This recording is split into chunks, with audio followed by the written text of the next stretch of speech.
Hey guys, Joe Pye here at Advanced Innovations. Welcome back to the shop. You know, after so many years of doing one specific thing, machining of course, you take certain things for granted, and one of those things that I skip right over quite often is a bolt circle. It may seem a little bit foreign to somebody that has never tried it, but it's really not all that bad. There's a couple basic things you need to remember, and hopefully after you watch this for a couple minutes, you'll go, hey, that's not all too bad. Today I'm going to just lay it out with a fixed distance compass and a marker, and I'm going to show you some standards and maybe some approaches that you can stick with when you do a bolt circle, and it's not going to be all that difficult, so let's do it. And this is one of my new company shirts, by the way, available on the website. First and foremost, a bolt circle is called a bolt circle because all the holes in that pattern, if it's a round pattern, let's start that over again. That was terrible, horrible. That's what I get for having a nice clean board, right?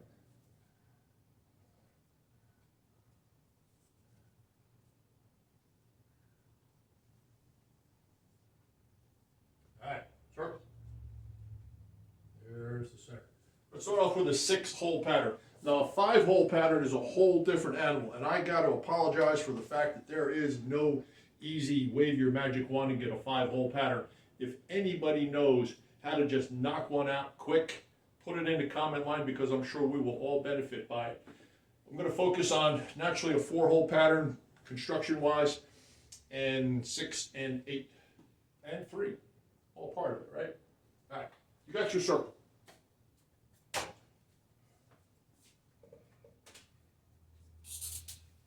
Let it strike a line across the center of your circle.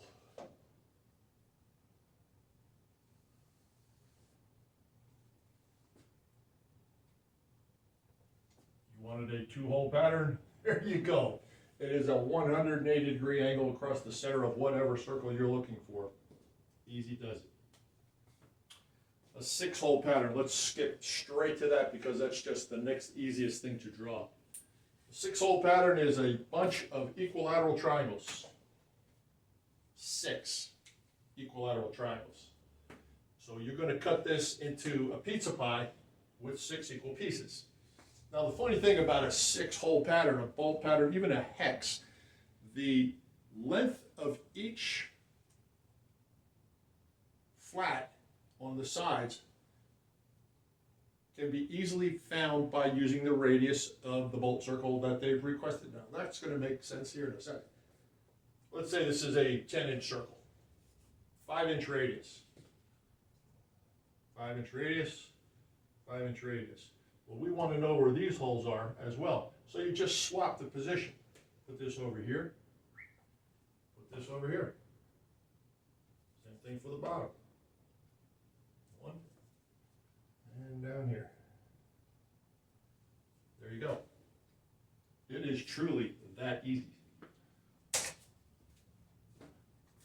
Let's see if in fact there's any kind of truth to that.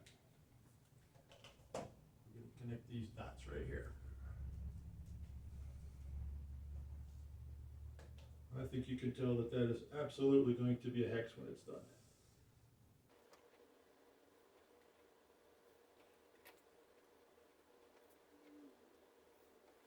All right, 6 equally spaced holes, hex pattern, 6-hole bolt circle. What else do you know about this? Well, let's see those triangles pop out of there.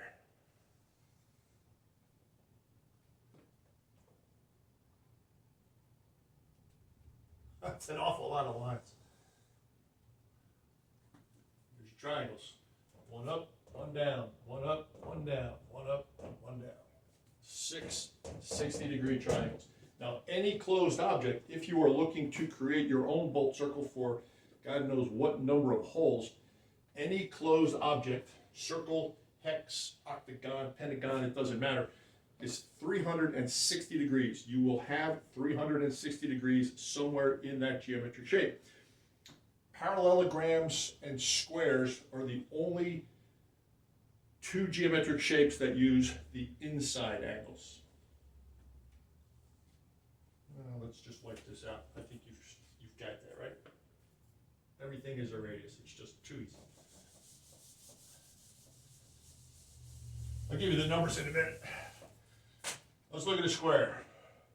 Now, if you had to actually create a square, a true square, let me show you how to do that as well, because it seems easy, but not always.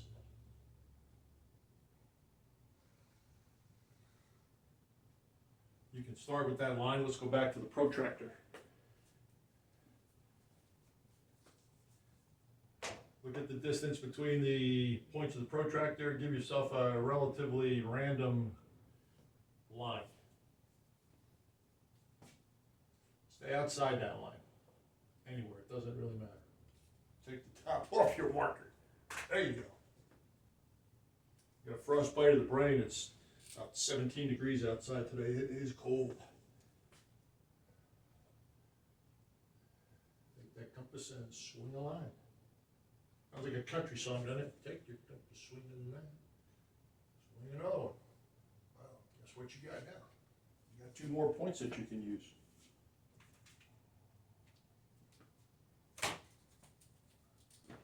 When you connect those points, you now have perpendicular lines.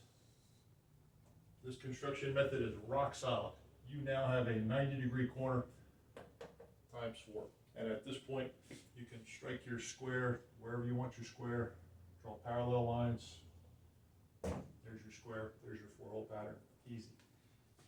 Creating a square corner like that, I bet you all the carpenters that are watching this right now are just hacking away on the keys and saying, you got to know about the 3, 4, 5 triangle. Well, absolutely right. A 3, 4, 5 triangle is a big thing used in framing, and that is one quick and dirty way to square up a wall. If you're laying out a wall on the ground, or you're laying out a corner of a deck or whatever, the 3, 4, 5 triangle is outstanding for that.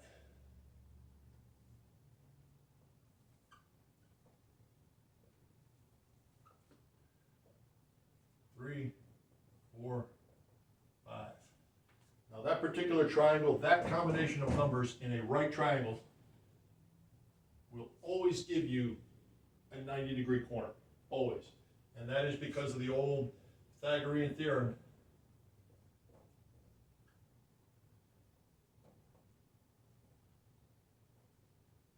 Let's call this A, let's call this B, let's call this C. Now if you follow this magic, it is A squared, which makes this 9.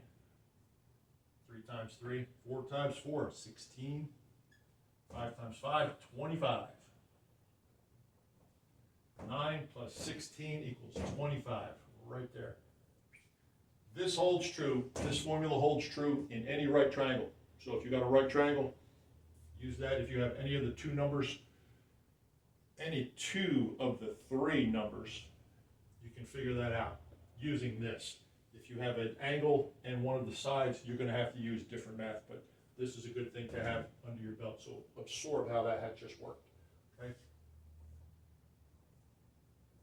Super handy thing to have. This also works on much larger scale with the same 3, 4, 5 increments, but you can't just go up to, let's say, use 4, 5, and 6. It doesn't work. It's got to be increments of these numbers. So you'd have to take this to 6. This would have to be 8. And this would have to be 10. So 6, 8, and 10. And then you apply this to get the double check it. That's great if you're laying it out with a tape measure, 6, 8, 10. Now that wall is going to be nice and straight. Put a stud across it, nail it, and lock it up.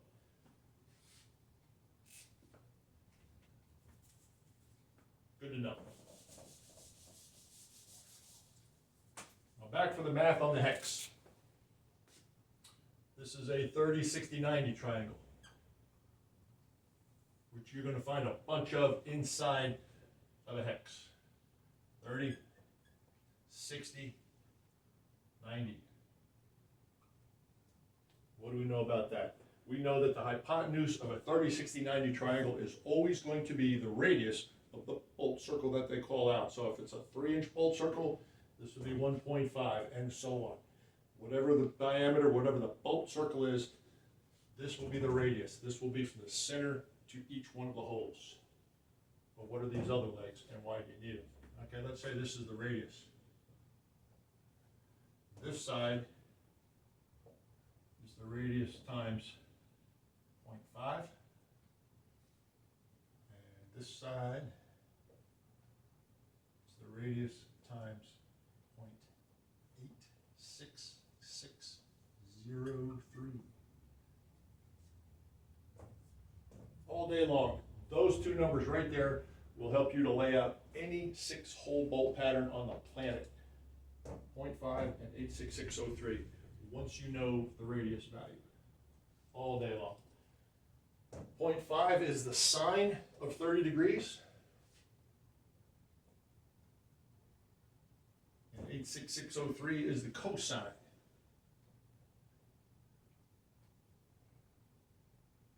of 30 degrees. Freeze frame it, print it out, stick it in your toolbox. It's there forever. Where do these numbers magically appear in a hex? Let's draw one real quick and show you.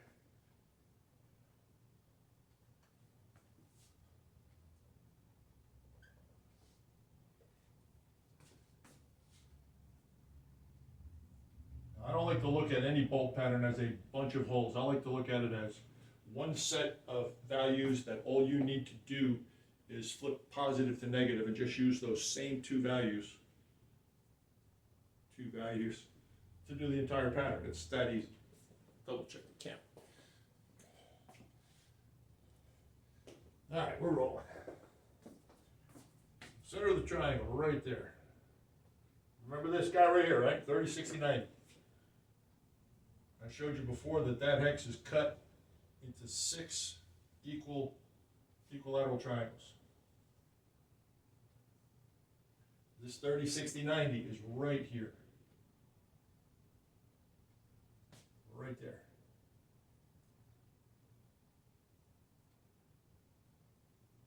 Once you can figure out these two sides, you've got this hole by moving over and up. You've got this one with the inverse of that number, moving over and up. These holes on the center are full value radius moves. And then you do the same thing by flipping this to the negative. Oh, got it. Cake. 6 holes is a piece of cake, but you will be sitting down figuring out at least one triangle, so get ready for it. Get a trig calculator, find a trig converter online, ask somebody, but anything to know, right there. Those two numbers, 6 holes all day long. 4 is very self-explanatory.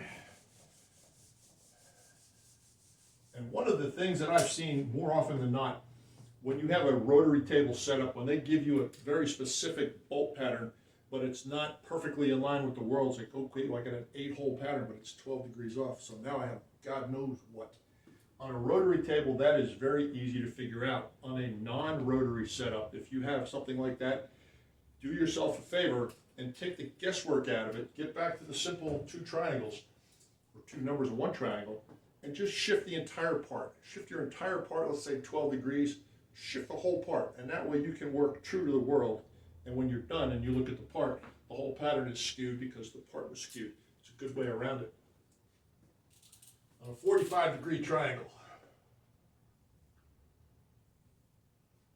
90 degrees, 2 sides equal. X, X, they are the same. This gives you a 45-degree triangle.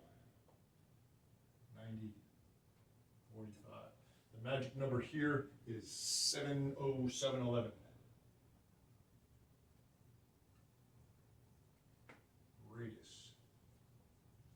Radius times that number equals X. One number. That's all you need to know for a 45-degree triangle. Simple. And you can double check it with the a squared plus b squared equals c squared. If you come up with a number here that you're not quite sure of, well, multiply, run it out, see how close you are. I bet you're right on.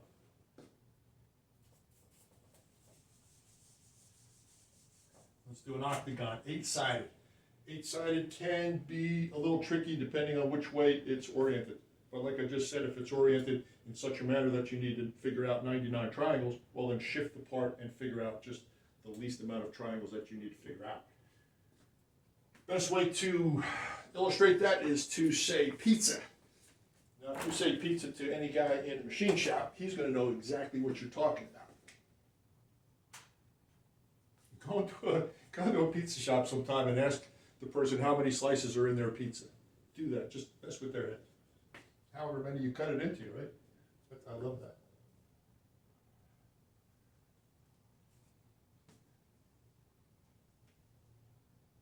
All right, circle, because it's a full circle.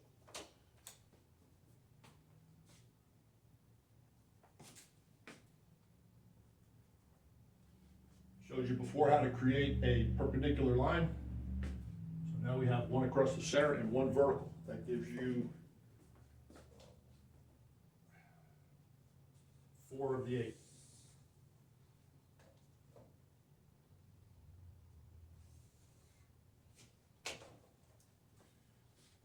Once you take this distance right here,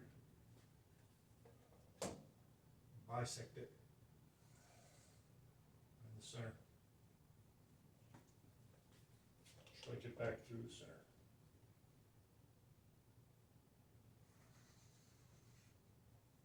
And then create your perpendicular to that. Wagon wheel. 8 holes. Now you're going to say there's an awful lot of numbers to do that, but there really isn't. Tall legs, the long legs are the radius of the bolt circle. This is a full value leg right here. Times 4. Radius, radius, radius. Now to find these other holes, it is a single triangle. And it looks like this. There it is. 45 degrees. Radius, and that translates to the 0.70711 that I pointed out before. So these two legs will be the same. Move up and over, move up and over, up and over, up and over. Simple. It doesn't really get much easier than that. If this is skewed, then you have to start worrying about different types of triangles. 22.5 degrees, let's not even get into that. Just let's go with the basics for now. You can see exactly how this falls apart. Each one of these is 45 degrees. As I told you before, any closed loop geometric shape, 360 degrees. 45, 90, 180, 270, 360 degrees. See? Let's see.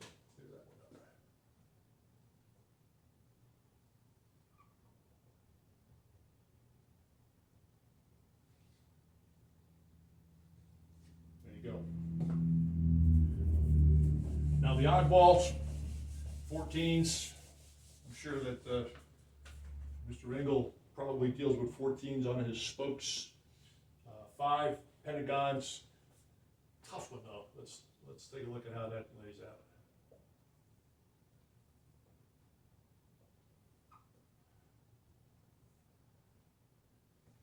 Now I believe a pentagon is 72 degrees per. But we can look at it and know that that's not 72 degrees because it's greater than 90. So where's the 72? 72 is what if you continue the sides of these things like this.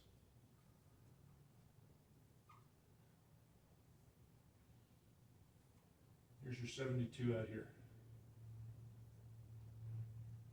Times 5.